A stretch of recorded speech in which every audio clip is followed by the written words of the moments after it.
Hello friends, welcome to Amit Sharma academy. आज हम editorial Bihar तत्व संग्रह का जो कला एवं संस्कृति का पार्ट है वो करेंगे। इससे पहले मैंने हिस्ट्री, जियोग्राफी और बिहार स्पेस का पूरा करा दिया है। आपको देखना है तो प्लीज़ एक बार चैनल पर विजिट कीजिएगा, प्लेलिस्ट मिल जाएगी आपको। और अगर वीडियो अच्छा लगा तो प्लीज़ लाइक से सब्सक्राइब कीजिएगा। आप लोग वीडियो देखते हैं लेकिन सब्सक्राइब नहीं करते हैं। तो आज हम करेंगे आपका कला एवं संस्कृति, ठीक है। तो कला एवं संस्कृति भी देखेंगे। किसी भी क्षेत्र के सांस्कृतिक जीवन की पहचान बौद्धिक विरासत के साथ साथ कला, पर्व, त्यौहार, मेले, उत्सव, लोगों के रहन सहन का भी महत्वपूर्ण स्थान होता है। कलात्मक दृष्टि से बिहार का इतिहास काफ़ी बहुआयामी और समृद्ध रहा है। बिहार के कला के इतिहास में स्थापत्य, मूर्ति चित्र अद्भुत सम्मिश्रण रहा है इसका। आधुनिक काल में ये परंपरा संगीत, नृत्य, पर्व, त्यौहार आदि के रूप में और अधिक विकसित हुई है, ठीक है। नेक्स्ट है, देखिए बिहार की कला के रूप में देखिए स्थापत्य, चित्रकला, संगीत, नृत्य एवं लोकनाट्य, पर्व, त्यौहार, मेले, ये सभी इसमें आते हैं। तो देखिए स्थापत्य कला देखते पहले। मौर्य काल। बिहार में कला परंपरा के स्थायी प्रमाण मौर्य काल से प्राप्त होते हैं। मौर्य काल के दौरान बने राजप्रसाद, स्तंभ, स्तूप, गुफा स्थापत्य कला के प्रमुख रूप हैं, ठीक है। पटना के कुम्हारार ने से चंद्रगुप्त मौर्य के राजप्रसाद के अवशेष मिले। यहाँ से एक विशाल कक्ष का अवशेष मिला है, इसमें 80 स्तंभ हैं। ये गोलाकार स्तंभ एकाश्म पत्थर से बने हैं। संभवतः ये महल पत्थर के स्तंभ पर लकड़ी से निर्मित था। अशोक के धर्म प्रचार के लिए एकाश्म पत्थर स्तंभों का निर्माण करवाया गया था। इन स्तंभों को शीर्ष पर पशुओं की आकृति जो उल्टे कमल के फूल पर स्थित है। बिहार में स्तंभ लौरिया नंदनगढ़, ये पश्चिमी चंपारण, लौरिया अरेराज पूर्वी चंपारण, रामपुरवा पूर्वी चंपारण और बसाड़ वैशाली में प्राप्त हुए। एकाश्म स्तंभ चुनार के घूसर बालू के पत्थर से निर्मित है। इस पर सुंदरता के लिए चमकीली पॉलिश का प्रयोग किया गया है। नेक्स्ट देखते हैं, आजीवक संप्रदाय के अनुयायियों के लिए अशोक एवं उसके पौत्र दशरथ ने बराबर की एवं नागार्जुन की पाणियों गुफाओं में का निर्माण कराया था और गुफाओं के भीतर भाग पर चमकीली पॉलिश का उपयोग उनकी प्रमुख विशेषता थी। तो मौर्य काल के मूर्ति के विशेष पटना एवं उसके आसपास के प्राप्त हुए। पटना से यक्ष की 2 मूर्तियाँ प्राप्त हुई हैं। ये हल्के भूरे रंग के बालू के पत्थर से निर्मित है। पटना के लोहानीपुर से पुरुष के नग्न रूप की 2 मूर्तियाँ प्राप्त हुई हैं। संभवतः ये जैन तीर्थंकरों की मूर्तियाँ हैं। इनका निर्माण जैन शैली के कार्योत्सर्ग मुद्रा से हुआ है। पटना सिटी के दीदारगंज से एक स्त्री की मूर्ति मिली है, इसे यक्षी या स्त्री रत्न का नाम दिया गया। भूरे रंग के बालू पत्थर से बनी यह मूर्ति नारी के शारीरिक सौंदर्य को सूक्ष्म रूप से प्रदर्शित करती है। अब देखिए पालकाल में। पालकाल के दौरान स्थापत्य मूर्तिकला के कला में के रूप में अवशेष मिलते हैं। ओदंतपुरी एवं विक्रमशिला महाविहार पाल कला के स्थापत्य के प्रमुख उदाहरण है। इनका निर्माण ईंटों से किया गया था। आंगन के चारों ओर बरामदे तथा बरामदे के पीछे भिक्षुओं के निवास के लिए कमरे इनकी प्रमुख विशेषताएं हैं। गया में निर्मित विष्णुपद मंदिर पालकालीन मंदिर स्थापत्य तथा अत्यंत सुंदर उदाहरण है इसका। पाल काल में मूर्तिकला के पत्थर एवं कांसे दोनों का प्रयोग हुआ है। कांसे की मूर्ति के प्रमुख रचनाकार सीधम और विठपाल थे। ये पाल शासक धर्मपाल देवपाल के समकालीन थे। कांसे से बनी मूर्तियां सांचे से ढली थी और इसके अनेक नमूने आपके नालंदा और कुर्कीहार गया से प्राप्त हुए। पाल काल के पत्थर की मूर्तियां काले बेसाल्ट पत्थर से बनी हुई है। ये पत्थर मुंगेर की पहाड़ियों की प्राप्त हुए। इन मूर्तियों पर बौद्ध एवं हिंदू धर्म का विशेष प्रभाव था। नेक्स्ट है मध्यकालीन स्थापत्य देखते हैं। तुर्क काल की सबसे महत्वपूर्ण इमारत जो है बिहार शरीफ स्थित मलिक इब्राहिम या मलिक बयां का मकबरा है। इसका निर्माण 1353 हुआ है और ये तुगलक शैली का प्रभाव इसमें था। अफगान शैली का सर्वश्रेष्ठ नमूना शेरशाह सूरी का मकबरा है जो निर्माण सासाराम में 1545 में हुआ था। ये इस झील के मध्य अष्टकोणीय आकार का ये मकबरा एक चबूतरे पर बना है जिसके चारों तरफ सीढ़ियाँ हैं। इसकी छत पर एक बृहद गुंबद। इसके अतिरिक्त सासाराम, हसन खां एवं इस्लाम साग का भी मकबरा इसमें है स्थित है। तो ये आपका शेरशाह का मकबरा काफ़ी पूछा जाता है कहाँ पे स्थित है। नेक्स्ट है मुगल शैली की इमारत का बिहार में सबसे सुंदर उदाहरण 1617 ईस्वी में निर्मित शाह दौलत का मनेर स्थित मकबरा है। इसे जहांगीर के शासनकाल में बिहार के प्रांतपति इब्राहिम खां काकर ने बनवाया था।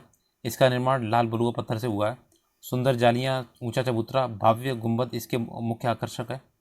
अब देखिए यूरोपीय स्थापत्य गोथिक शैली में पटना समाहरणालय, पटना कॉलेज भवन और बांकीपुर चर्च, पटना सिटी स्थित पादरी की हवेली प्रमुख उदाहरण है। इस पर हॉलैंड शैली का प्रभाव था। नवीन यूरोपीय शैली, पटना का राजभवन, पटना सचिवालय, उच्च न्यायालय, इसका निर्माण कराया गया था। गोलघर यूरोपीय निर्माण कला के गुंबद कला का प्रमुख नमूना है।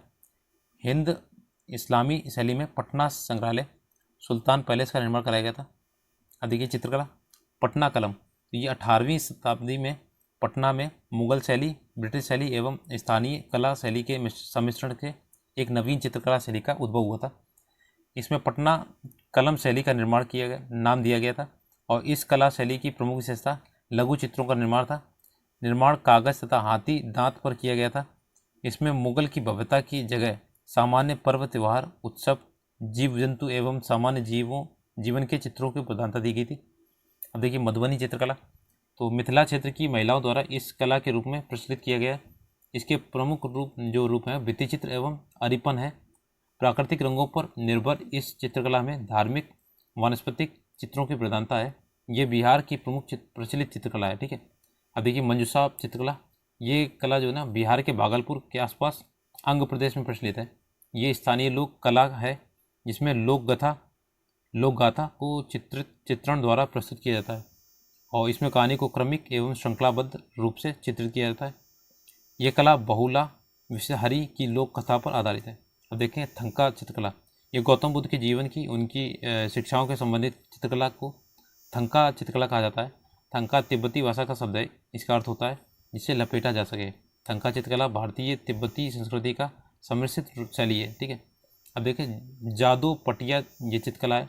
ये संथाल जनजाति के रीति रिवाजों, धार्मिक मान्यताओं पर आधारित चित्रकला है, शैली है। जनजातियों द्वारा कपड़े या कागज़ पर जादू पटिया चित्रकारी की जाती है। नेक्स्ट देखते हैं संगीत कला। बिहार में उत्सवों, त्योहारों एवं शुभ अवसरों पर स्थानीय संगीत का प्रचलन रहा है। चैता, ये चैत माह में गाया जाने वाला गीत है। फाग, ये फाल्गुन माह में होली के अवसर पर गाया जाने वाला लोकगीत है। कजरी, ये सावन के समय युवक युवतियों द्वारा गाया जाने वाला लोकगीत है। बारहमासा, ये वर्ष के प्रत्येक माह की विशेषताओं की गीत द्वारा वर्णन किया जाता है। अब जात सारी, ये महिलाओं द्वारा चक्की अथवा जाता का उपयोग करते समय किया जाने वाला लोकगीत है। नेक्स्ट है नचारी, ये भगवान शिव की संस्तुति में गाया जाता है। ये प्रख्यात कवि विद्यापति के गीतों का संकलन भी है। ठीक है। सोहर, ये शिशुओं के जन्म के महिलाओं द्वारा गाया जाता है। और सुमंगली या लगनी, विवाह के शुभ अवसर पर महिलाओं द्वारा गाया जाता है। बहुटिया, ये देशभक्ति से भरा गीत है और ये गीत श्री रघुवर नारायण की रचना है इसमें। अब देखते हैं फिरंगिया, ये क्वेश्चन आया भी था। ये देश का भक्ति भरा गीत है। इसका प्रचलन स्वतंत्रता आंदोलन के समय बहुत अधिक था। पूर्वी, ये बिरहनियाँ अपनी दयनीय स्थिति का वर्णन गीत द्वारा करती हैं। अब देखते हैं लोक नृत्य और नाट्य। जुगाड़ी नृत्य, ये होली के अवसर पर गांव की टोली द्वारा गीत एवं नृत्य किया जाता है। लौंडा नृत्य, ये शुभ अवसरों त्योहारों में पुरुष द्वारा स्त्री का रूप धरकर ये नृत्य किया जाता है। करिया झूमर नृत्य, ये मिथिला क्षेत्र में प्रचलित स्थानीय नृत्य है। इसमें लड़कियां समूह में गाती और नृत्य करती हैं। नेक्स्ट है झिंझिया नृत्य, यह नृत्य ग्रामीण लड़कियों एवं महिलाओं द्वारा किया जाता है। इसमें मुख्य लड़की अपने सर पर छिद्र वाला घड़ा रखती है और इसमें अंदर दीप जलाकर रखती है। तो झिझिया नृत्य ये आपका राजस्थान में भी होता है। सामा चकेवा, कार्तिक माह में लड़कियां महिलाओं द्वारा नृत्य के रूप में ये किया जाता है और ये भाई बहन से संबंधित नाट्य होता है। अब देखो डोमकच, ये विवाह के अवसर पर बारात चले जाने के बाद घर की महिलाओं द्वारा किया जाता है। ये हास्य परिहास से संबंधित नाट्य होता है। नेक्स्ट है जट जटिन, इसमें नाट्य द्वारा जट जटिन के वैवाहिक जीवन का प्रदर्शन किया जाता है। अब देखते हैं विदेशिया, यह पुरुष तथा पुरुष महिला द्वारा रूप धारण कर नाट्य प्रस्तुत किया जाता है। यह लौंडा नृत्य का नाट्य रूप होता है। इसमें विदेशिया भिखारी ठाकुर की कृति होती है। नेक्स्ट देखते हैं आपका आएगा पर्व त्यौहार। अब देखिए वसंत पंचमी, तो बिहार में माघ शुक्ल पंचमी को वसंत पंचमी मनाई जाती है। ये छात्रों के बीच सरस्वती पूजा के रूप में अधिक लोकप्रिय है। रामनवमी, भगवान राम के जन्मोत्सव पर चैत्र मास में शुक्ल पक्ष के नवमी को रामनवमी मनाया जाता है। इसके अवसर पर रामायण पाठ किया जाता है और झांकी निकाली जाती है। ठीक है। अब होली देखते हैं। फाल्गुन माह की पूर्णिमा को ये त्यौहार बड़ी धूमधाम से रंग गुलाल के साथ मनाया जाता है। अब शिवरात्रि, भगवान शिव तथा माता पार्वती के विवाह के अवसर पर ये मनाया जाता है। रक्षाबंधन, श्रावण माह की पूर्णिमा को ये त्यौहार मनाया जाता है। इसमें बहन भाई की कलाई पर राखी बांधती है और अपने रक्षा का वचन देती है, अपने रक्षा का वचन लेती है। नेक्स्ट है तीज, ये व्रत सुहागन महिलाओं अपने पति की लंबी उम्र के लिए करती हैं। इसमें महिलाएं कठोर उपवास रखती हैं। ठीक है, अब देखते हैं जन्माष्टमी। भगवान श्री कृष्ण के जन्म के अवसर पर यह त्यौहार भाद्र मास की अष्टमी को मनाया जाता है। अब देखते हैं विजयदशमी। अश्विनी मास की दशमी तिथि को बुराई पर अच्छाई की जीत के रूप में इसे मनाया जाता है और रावण का पुतला का दहन किया जाता है।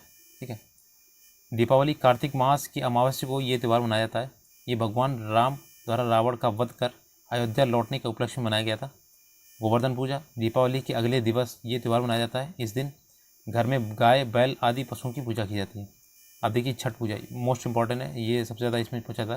त्यौहार का सबसे प्रमुख त्यौहार है। कार्तिक मास की 5वीं एवं छठी तिथि को ये त्यौहार मनाया जाता है। इस अवसर पर व्रती उपवास में रहकर सूर्य एवं जल को पूजा करती हैं। ठीक है, नेक्स्ट है गुरु गोविंद सिंह की जयंती देखते हैं। सिखों के 10वें गुरु गुरु गोविंद सिंह जी के जन्म दिवस पर शोभा यात्रा निकाली जाती है और गुरु गोविंद सिंह का जन्म स्थान जो है पटना में था 1666 में। ठीक है, महावीर जयंती, ये जैन धर्म के 24वें तीर्थकर महावीर स्वामी के जन्म के अवसर पर चैत्र मास में मनाया जाता है। ठीक है, बुद्ध जयंती, वैशाख पूर्णिमा को भगवान बुद्ध के जन्म के अवसर पर बुद्ध जयंती मनाई जाती है। अब मेले देखते हैं। हरिहर मेला, ये क्षेत्र मेला है। एशिया का सबसे बड़ा पशु जो मेला है सोनपुर में गंडक नदी के किनारे आयोजित होता है। स्थानीय स्तर पर ये सोनपुर मेला के नाम से भी जाना जाता है। कार्तिक पूर्णिमा मेला, ये कार्तिक पूर्णिमा के दिन सोनपुर से गंगा के रूप में लगता है और इस दिन लोग गंगा स्नान कर हरिहर नाथ की पूजा करते हैं। इसी दिन सोनपुर मेला एक मास के लिए प्रारंभ होता है। अब देखिएगा वैशाली का मेला, महावीर की जन्मस्थली में चैत्र मास में वैशाली मेले का आयोजन किया जाता है। जानकी मेला, सीतामढ़ी में सीता माता की जन्मस्थली में चैत्र मास में जानकी मेला आयोजन होता है। सौराठ मेला, ये मिथिलांचल मधुबनी में शादी विवाह को सुगम बनाने के लिए इस मेले का आयोजन किया जाता है। ठीक है, और ये मेला प्रतिवर्ष ज्येष्ठ या आषाढ़ माह में लगता है। इसमें पिता अपने पुत्री के लिए योग्य वर को चुनते हैं। ठीक है, अब देखिए पितृपक्ष मेला जो होता है प्रत्येक वर्ष सितंबर अक्टूबर माह में इसका आयोजन किया जाता है और इस मेले में हिंदू धर्म के लोग अपने पूर्वजों के मोक्ष के लिए फल्गु नदी के तट पर पिंडदान करते हैं। अब मदार मेला, ये बांका जिले में मदार पहाड़ी पर प्रत्येक वर्ष मकर संक्रांति के अवसर पर मदार मेला लगता है। अब मलमास मेला, राजगीर में मलमास माह में लाखों भक्त गर्म पानी के झरने में स्नान करने एवं पूजा करने आते हैं। ठीक है, तो ये आपका कला एवं संस्कृति का पूरा पोर्शन हो गया है। बाकी इसमें व्यक्तित्व रह गया और आपके जो प्रीवियस क्वेश्चंस पेपर हैं इसमें करा देंगे। आपको वीडियो कैसा लगा प्लीज़ कमेंट में बताइएगा और अगर आपने अभी तक चैनल को सब्सक्राइब नहीं किया है तो प्लीज़ सब्सक्राइब कर लीजिएगा और आप एक बार चैनल पर विजिट कीजिएगा, काफ़ी प्लेलिस्ट मिल जाएंगी। बिहार स्पेशल का MCQs भी कराया है। वीडियो देखने के लिए धन्यवाद।